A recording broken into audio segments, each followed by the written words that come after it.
How long are they talking? Is there lots of ping-ponging back and forth?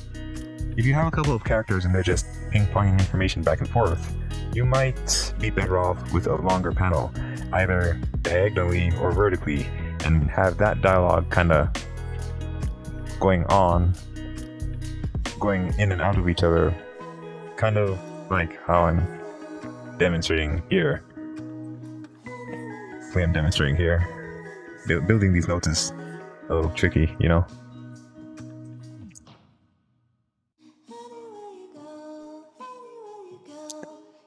If you're going to ping pong these characters, it's important to try to avoid crossing the streams.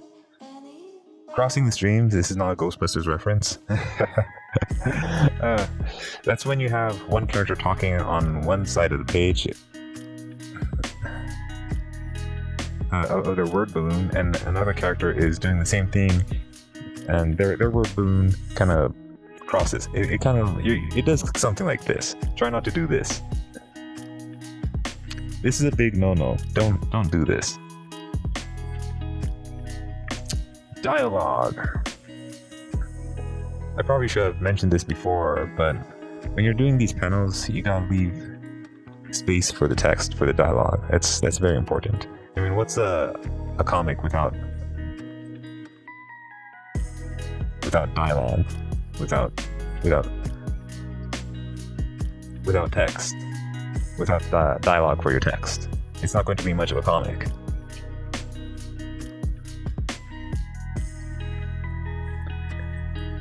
I like to write out the text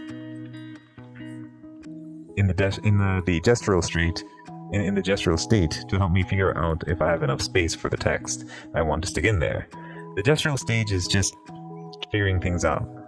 It doesn't have to be good or pretty as long as you can understand what's what, and that's what's most important. I tend to limit to maybe a couple of word balloons per panel. The direction, the flow of the panels, the chronological order of which the panels are supposed to go across the page should be top left to bottom right, kind of like this. Try to avoid making panels that sort of flow like this.